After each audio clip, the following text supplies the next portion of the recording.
Mesdames, Mesdemoiselles et Messieurs, bonjour et bienvenue sur Contact Pro Live. Encore une fois de plus, merci pour toutes les réactions que j'ai eues à l'émission d'hier. C'était vraiment très bon. En tout cas, nous sommes en train de progresser ensemble. Je vous demanderai aussi de ne pas oublier tous ceux qui sont venus pour la première fois de s'abonner et puis de partager nos émissions, car cela nous est vraiment d'une importance capitale sur YouTube. Aujourd'hui, je reçois un homme, un papa, un chevronné de la République démocratique du Congo. Ce n'est pas la première fois que vous l'avez vu, encore une fois de plus, sur nos chaînes. S'il a été encore là, il s'appelle Papa Luboya Dioka. Bonjour, papa. Bonjour. Comment ça va? Très bien. Ça fait longtemps. Ah oui, ça fait très longtemps. C'est vrai. Alors, comment les jours, le Covid, comment vous la coulez douce? Enfin, je suis resté enfermé dans ma chambre. Heureusement qu'avec les techniques modernes, on sait se brancher sur l'extérieur, télévision, puis informatique et tout ça, heureusement. Mais sinon, on est... Oui, c'est ça. Oui, donc, il y a eu beaucoup de gens qui me demandaient encore de vos nouvelles parce qu'ils savaient que vous étiez quelque part toujours en Afrique du Sud. Je me disais toujours que non, papa est là. Et les jours où il aura le temps, il va venir nous visiter. Merci en tout cas pour cette visite que nous pensons qu'il va édifier. Ce que nous allons parler va édifier beaucoup de nos followers, comme on dit, ceux qui nous suivent à la télévision. Aujourd'hui, nous allons parler un peu de la République démocratique du Congo. Il y a beaucoup de choses qui se passent, Papa Luboya, sur le Congo. Alors, on se pose la question, où va le Congo? Nous voudrions d'abord apprendre un peu votre point de vue général. Donc, de cette situation, il y a eu changement. Donnez-nous un peu votre point de vue, surtout le plan. Comment est-ce que vous voyez, dans quel tourbillon le Congo est? Il y a des nouvelles chaque jour, il y a ceci, il y a cela. Pouvez-vous nous donner un peu votre idée générale sur la République démocratique du Congo après le changement et où nous sommes? La lecture que l'on peut faire de la situation actuelle du pays est une lecture que j'essaye de rapprocher avec l'enfantement d'un enfant. Vous savez, une femme avant d'enfanter, elle a beaucoup de douleurs et tout ça. Et puis quand l'enfant arrive, c'est la joie pour tout le monde. Okay. Nous sommes en 60 ans de l'indépendance.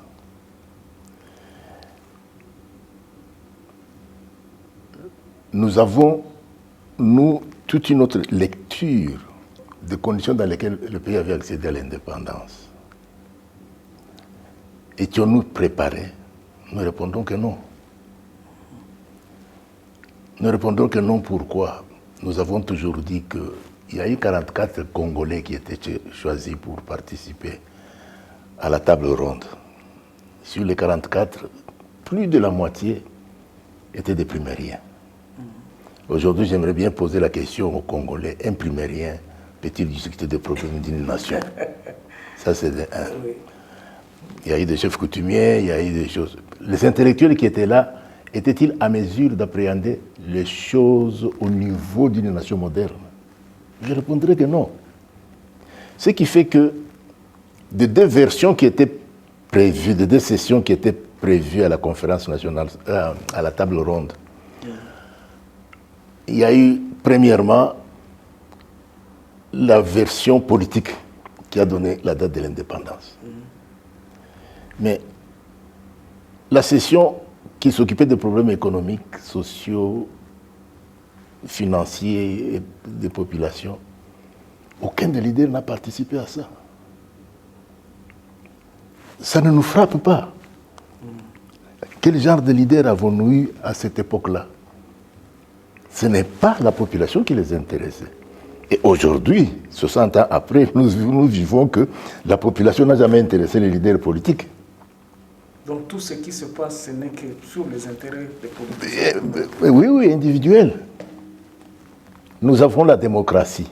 Oui. Mais c'est une démocratie des élus, ce n'est pas une démocratie du peuple, comme on dit. Ce n'est pas une démocratie d'un peuple souverain, ce n'est pas un peuple souverain. Nous devons comprendre ces lacunes-là. Est-ce pour cela que nous devons blâmer nos aînés? Non. Ils ont fait ce qu'ils ont pu faire à l'époque. Parce que Moïse, quand il a fait sortir le peuple d'Israël pour les amener à Canaan, il ne les a pas fait entrer à Canaan. C'est un autre qui les a fait entrer à Canaan. Et c'est pour cela qu'on devait blâmer Moïse. D'ailleurs, l'erreur qu'il avait commise de taper, de se fâcher devant la source d'eau, quand les peuples lui demandaient les choses. Mais cette erreur n'est pas suffisamment exploitée. On l'a oublié, tout cela. Donc, nous n'avons pas à blâmer nos aînés. Ils ont pu faire ce dont ils étaient capables de faire à ce moment-là. C'était d'abord obtenir, même si ce n'était pas vraiment profond, cette indépendance. Mais 60 ans après, je crois que nous devons réfléchir. Et effectivement, le peuple est en train de réfléchir. C'est la période que nous traversons maintenant. D'abord, on a eu l'alternance. Même si on ne veut pas reconnaître, on dit qu'on a fait pression, c'est pour cela qu'il y a eu alternance, on a fait ceci. Mais qu'est-ce que vous voulez? Qui voulez-vous qui vienne faire ça à votre place? Vous avez réfléchi, vous avez cherché l'alternance, vous avez cherché... Nous avons eu cette alternance. Mais il y a encore beaucoup de choses à faire, qu'on peut résoudre en peu de temps, comme on peut résoudre ça sur une longue période. En peu de temps, c'est-à-dire que aujourd'hui, le pays est doté des intelligences. Exactement. Dans tous les domaines. Oui. Mais quand nous lisons la presse congolaise, qu'est-ce qui est privilégié dans la presse congolaise? Et qu'est-ce qui est privilégié dans la recherche des solutions au pays? Ce sont les individus. Qui a fait quoi? Qui est à quel poste? Oui, c'est ça. Qui doit être nommé là-bas? Voilà. Ça, c'est ça. Qui préoccupe le peuple. Jamais nous avons entendu que voilà, une réflexion est faite comment développer le pays. À partir de quoi développer le pays? Le peuple ne sait pas à partir de quoi développer le pays. Alors que nous sommes un pays très riche, avec une bonne réflexion. Aujourd'hui, on a tendance toujours à recourir à ce que les colonialistes nous ont laissé. Les investisseurs étrangers, les financements étrangers. Mais la richesse que nous avons dans ces pays, nous n'avons pas besoin des investisseurs étrangers. Je donnerai à titre d'exemple. Oui. On prend simplement 5% de la production de la gécamine, 5% de la production de l'amiba, 5% de la production du secteur forestier, du coltan, du coltan et tout cela, ainsi de suite. Mais nous avons un budget qui atteint facilement 100 milliards par an. 5% de chaque produit. Bon, réfléchissons maintenant sur ces 5% de chaque produit. Comment arriver à mobiliser cela? Voilà ce qu'il nous faut aujourd'hui. On n'a pas besoin de gens qui sortent du néant, qui viennent vous parler de n'importe quoi. Nous avons besoin de gens qui réfléchissent. Et maintenant, pour arriver à une réflexion pareille, quelle structure il faut mettre en place? Il faut réfléchir. Il ne faut pas réfléchir au développement du pays à partir de Kinshasa. Il faut réfléchir au développement du pays en impliquant la base. Qu'est-ce que j'entends, moi, par impliquer la base? Le pays est subdivisé en des entités administratives. Je crois que la plus inférieure entité, c'est la chefferie. Oui. C'est la chefferie. Bon, au niveau de la chefferie, quel secteur prioritaire on peut considérer, à prendre en considération? On prend le secteur agricole. Tout à l'heure, on a parlé des agro-pastorales et ainsi de suite. On prend le secteur agricole parce que c'est celui qui assure l'autosuffisance alimentaire. Par chefferie, oui. Alors, on peut unir 2 chefferies, 3 chefferies, à la tête de laquelle on peut coiffer une structure de gestion avec des compétences. Mais les participants sont les gens de la chefferie, ou de 2 ou de 3 ou 4 chefferies, qui s'occupent d'abord pour résoudre leurs problèmes d'autosuffisance alimentaire, et puis voir comment créer des échanges entre chefferies, entre provinces et au niveau national. Cela va nous éviter la rupture avec la population. Les Belges qui nous ont colonisés, comment ils ont pu trouver une solution à dilapider en fait le secteur agricole qui a permis de créer des industries qu'on a créées. Oui. Mais ils sont descendus dans les chefferies, dans les villages, pour exploiter les caoutchoucs, pour exploiter les cafés, pour exploiter tout ce que nous connaissons. Et ce sont des entreprises étrangères qui ont géré ça. Mais avec un système qui ne favorisait pas le développement du pays. Un système qui favorisait le développement des pays étrangers. C'est-à-dire que la rentabilité de ces projets tels que c'était conçu prenait en compte simplement la rentabilité extérieure, pas la rentabilité intérieure.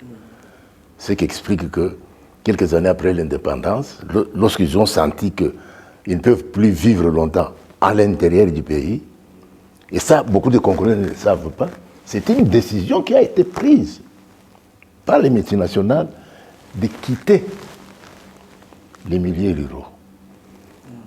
Et vous constaterez que toutes les entreprises qui étaient à l'époque travaillant dans les milieux ruraux étaient dans le secteur agricole, c'était des entreprises étrangères.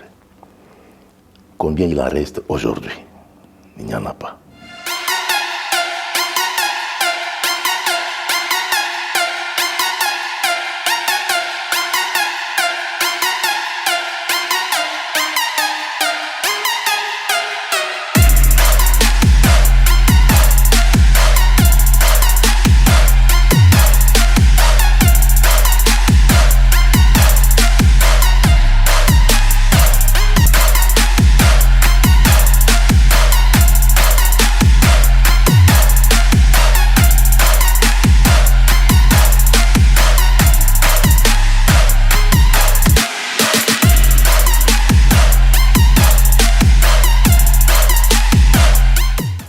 Combien a-t-on créé pour les remplacer? Il n'y en a pas. Et posons-nous la question, comment on n'a pas pu créer ça? Toujours la réflexion. Donc, si je vous comprends bien, il nous manque une certaine élite pour réfléchir sur la marche que nous devions prendre. L'élite, nous l'avons. Le problème est le suivant. Nous sommes trop arrogants pour ne pas reconnaître nos erreurs ou nos déficits.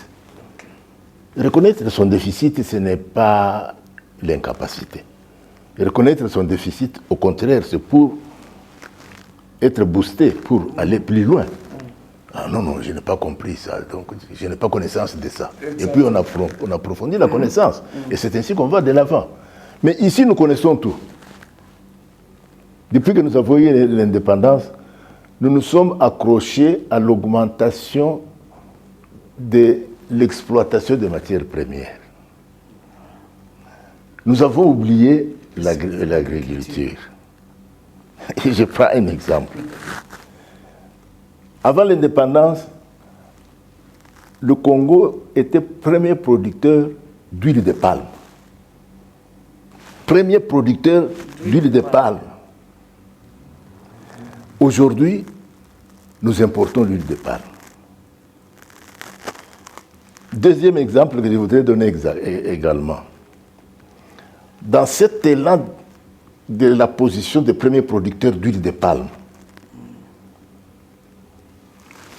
l'Institut agronomique de Yangambi, qui était en place, a constaté que les arbres de palmiers grandissaient et devenaient très hauts. L'exploitation, comme c'était manuel, devenait difficile. Ils ont réfléchi à quelque chose de très important. Comment rentabiliser le palmier?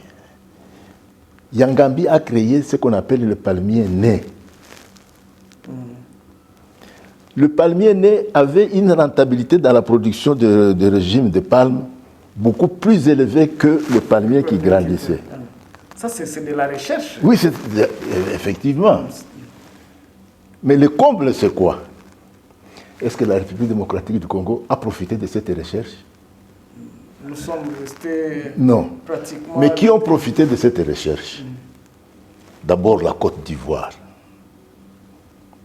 La Côte d'Ivoire est devenue premier producteur africain d'huile de palme, avec une semence créée en République démocratique du Congo. La Malaisie est devenue premier producteur d'huile de palme sur le plan mondial, avec la semence créée par Yangambi. Et nous, où en sommes-nous? Alors, c'est malheureux.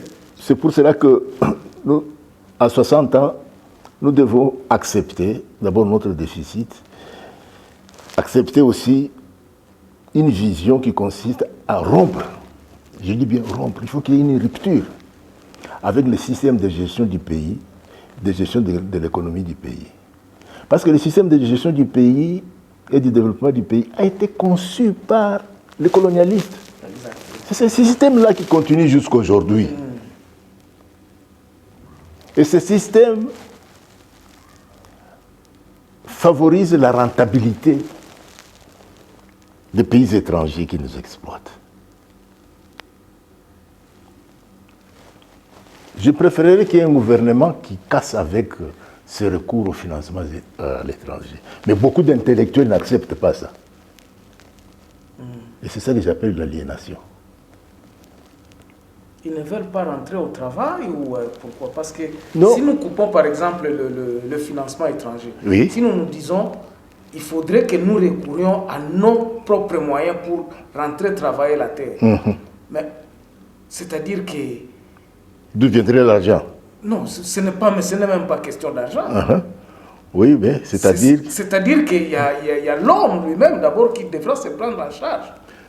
Les provinces, par exemple, pourront se dire... Les compétences, nous les avons. Et c'est là où l'impulsion des dirigeants est nécessaire, est demandée et s'impose.